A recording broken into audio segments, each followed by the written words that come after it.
Now, it has come to my attention about practices on aircraft that were going on up to 20 years ago in America, but only discontinued as a result of a most unfortunate incident. Now, you may have noticed a clause in your house and contents that covers you for things falling from and off aircraft. This particular event gives a whole new meaning to the clause, protected from things falling off aircraft, or more relevantly, out of aircraft. It was the practice to empty the waste system when it's full at 35,000 feet over open countryside.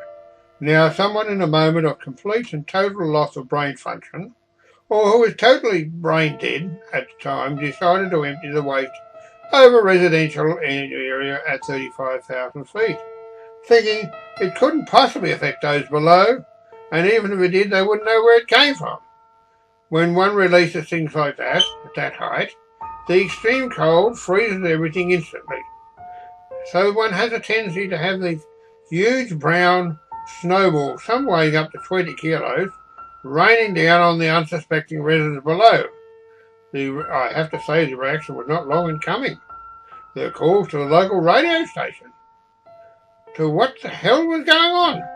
Was there been some terrible accident the surge with? Were they under some sort of biological control attack from the Russians? Or, God forbid, the Chinese? Some even suggested it was some sort of biological control attack by aliens. The hysteria was right off the paranoid scale. The poor police and local emergency departments were totally driven mad by the insane demands of the paranoid, now totally hysterical reaction that had taken hold in the minds of the population. Even those 150 miles away who could not possibly be affected. People at the hospital wanting vaccination for a whole range of things, including rabies, cholera, yellow fever, blackwater fever, typhoid, bubonic plague, hepatitis, well, that was a good one, something else, anything else we could find a reference to on the internet. Even gas masks were in high demand. Some wanted biohazard suits. Military biohazard suits, I might add. But I think it was a bit late for that. Now imagine the disease situation. Mother's out there by the waiting pool with little Johnny, sipping a martini while little Johnny is having a lovely time in his wading pool, splashing on the lawn, when a big brown snowball decides to drop in. Mother is first surprised and curious, thinking it must be a fish or something from somewhere. Then horrified as she screams hysterically at little Johnny to get out of the pool, while she's calling the police, the fire brigade, and of course the ambulance. She wants the police to arrest the neighbours, but they've always been a bit sceptic, and there's always been a bit of a brown stain on the neighbourhood. The ambulance to take little Johnny to the hospital to be thoroughly sterilised and vaccinated against anything she could think of.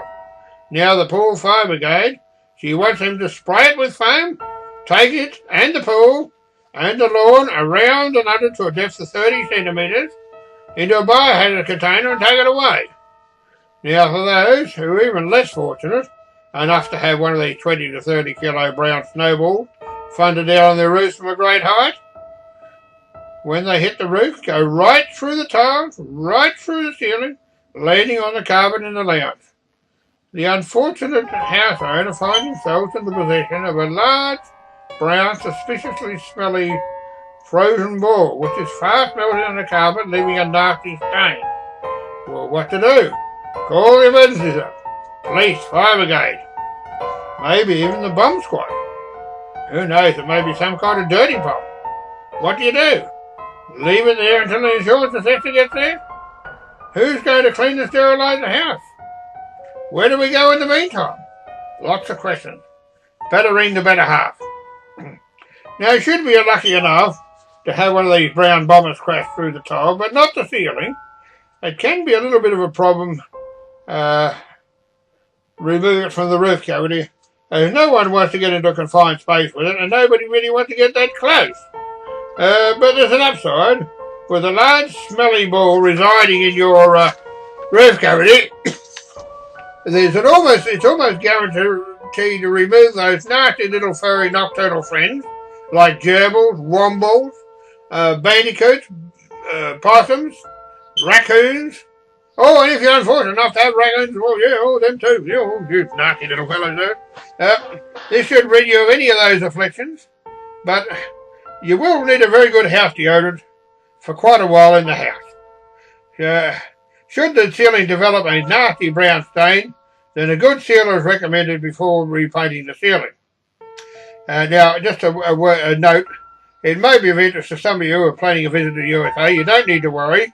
These practices are now discontinued over the US due to its most unfortunate incident. But I have to say the same does not necessarily apply for more remote areas, so without trekking, I suggest a good quality industrial safety helmet and a very strong umbrella, and I suggest in a strong brown colour it would be recommended.